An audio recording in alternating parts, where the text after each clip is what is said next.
Bienvenidos a esta inversión. Hoy vamos a explorar las hojas de cálculo, como Excel, ¿verdad? Herramientas que usamos casi a diario. Pero queremos ir un poco más allá, ver cómo pasan de ser simples tablas a motores de análisis y eficiencia. Nos basamos en el material que hemos estado revisando. Exacto. La idea es desgranar sus componentes clave. Desde lo más básico, la estructura, hasta cosas un poco más avanzadas como las macros.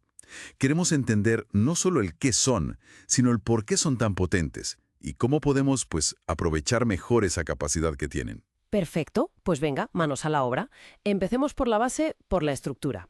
Todos conocemos la cuadrícula, ¿no? Filas con números, columnas con letras, A, B, A, y la celda, que es el cruce, como B3, por ejemplo. Pero, ¿dónde empieza realmente la gestión de la información ahí dentro? Pues empieza en la celda activa. Esa es la clave. Es la celda que está seleccionada, la que está como esperando a que le metas datos o una fórmula. Lo que escribas ahí, o la fórmula en sí, lo ves también arriba, en la barra de fórmulas. Es como el panel de control de esa celda. Ah, vale. Y claro, no trabajamos solo celda a celda. Trabajamos con bloques, con rangos. Seleccionar rangos. Eso es arrastrar con el ratón, ¿no? O con mayúsculas y las flechas. Sí, eso para rangos continuos. Y si quieres seleccionar varios bloques separados, pues mantienes pulsada la tecla control mientras seleccionas. Es bastante intuitivo. Entendido. Y para meter datos, suena fácil, escribir y ya está. ¿Algún detalle importante ahí? Bueno, sí, es escribir directamente en la celda activa o, como decíamos, en la barra de fórmulas. Pulsas intro o tabulador o haces clic en otra celda y el dato se queda validado, digamos. Vale. Pero, ojo, una cosa es borrar el contenido de una celda con la tecla suprimir, Sí. que simplemente la vacía. Y otra muy distinta es ir al menú inicio y darle a eliminar celdas o eliminar filas o columnas enteras. Eso último reorganiza toda la hoja. Las celdas de abajo o de la derecha se mueven para ocupar el hueco. Y eso puede ser peligroso si tienes fórmulas que apuntaban a esas celdas. Puede descuadrar todo. Uf, claro. Hay que tener cuidado con eso. Exacto. Y bueno, mover y copiar es lo típico. Cortar, copiar, pegar. O también puedes hacerlo rápido arrastrando el borde de la celda o del rango seleccionado. Ah, sí. Eso es útil. Y un truco. Si arrastras manteniendo pulsada la tecla control, en lugar de mover, copias. Buen truco. Vale, ya tenemos datos dentro. Pero a veces las hojas son un caos visual. Hablemos de diseño, de formato. Claro, la presentación es fundamental, no solo por estética, sino para que la información se entienda bien. La mayoría de opciones están en la pestaña Inicio. Ahí tienes los grupos de fuente, alineación, número, lo esencial. Cambiar la letra, el tamaño, negrita, cursiva, colores. Alinear el texto. Exacto.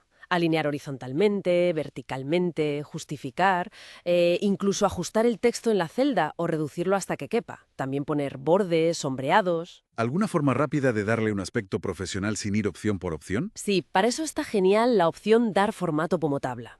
Te aplica un conjunto de estilos predefinidos muy rápido y queda muy bien. Ah, sí, eso lo he usado alguna vez. Y otra muy útil es combinar y centrar. Perfecta para poner títulos que ocupan varias columnas, ¿sabes? Para que quede claro qué abarca ese título, ¿no? Por supuesto.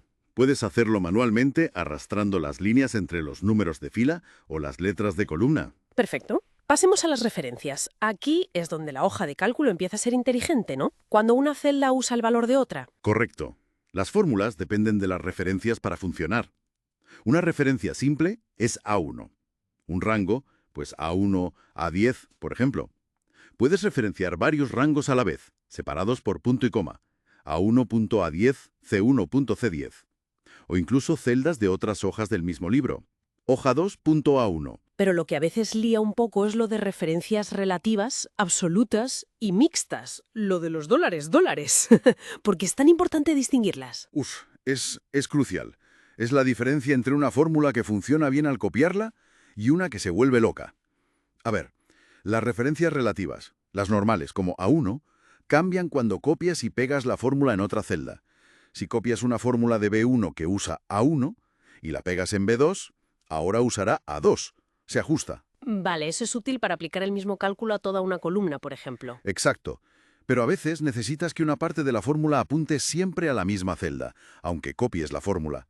Imagina una tasa de IVA o un objetivo de ventas que está en una celda fija. Claro, no quieres que cambie. Ahí es donde entran las referencias absolutas. Se crean poniendo el símbolo del dólar DALAN, delante de la letra de la columna o yo del número de la fila.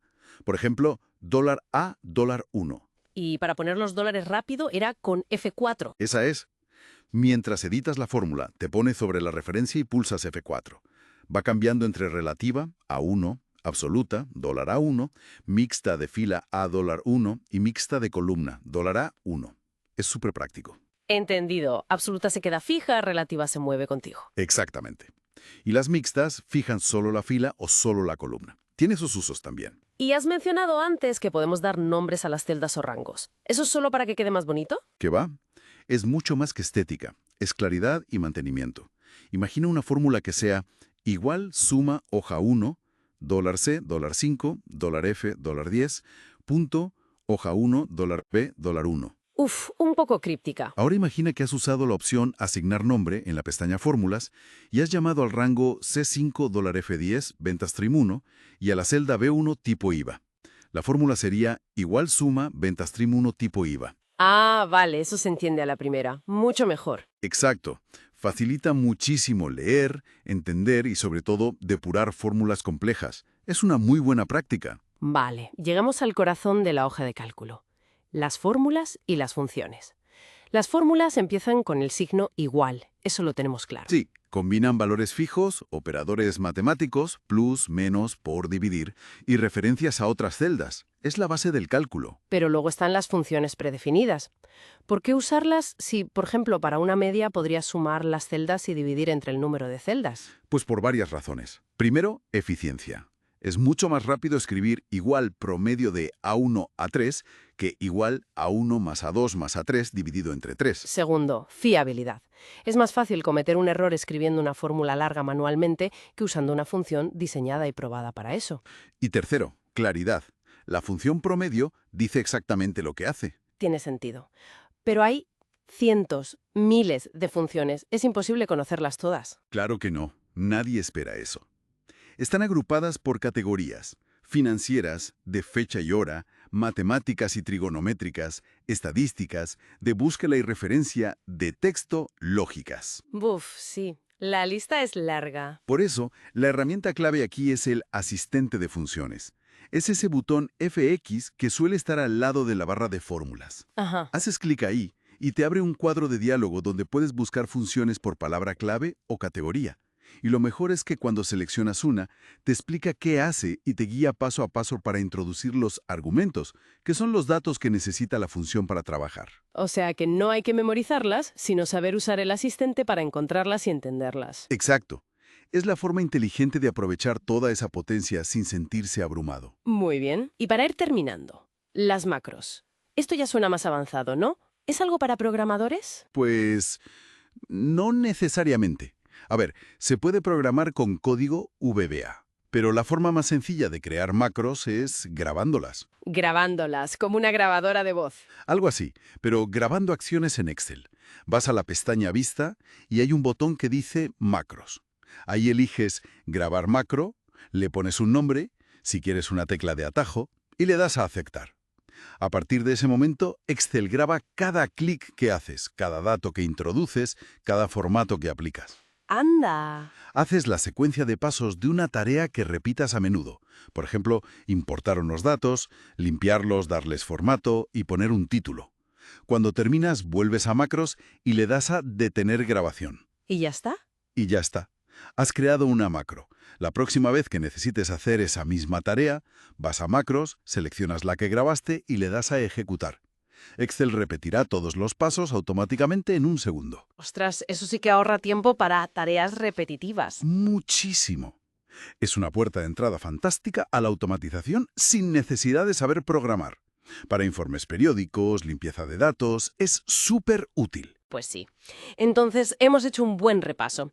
Desde la estructura básica de celdas, filas, columnas y rangos, Pasando por cómo introducir y sobre todo cómo formatear los datos para que sean claros. hemos visto la importancia crucial de las referencias, especialmente distinguir entre relativas y absolutas con el dólar, El poder de usar funciones predefinidas con el asistente en lugar de reinventar la rueda. y finalmente cómo automatizar tareas con la grabadora de macros. La verdad es que es una herramienta tremenda tremendamente versátil. Sin duda.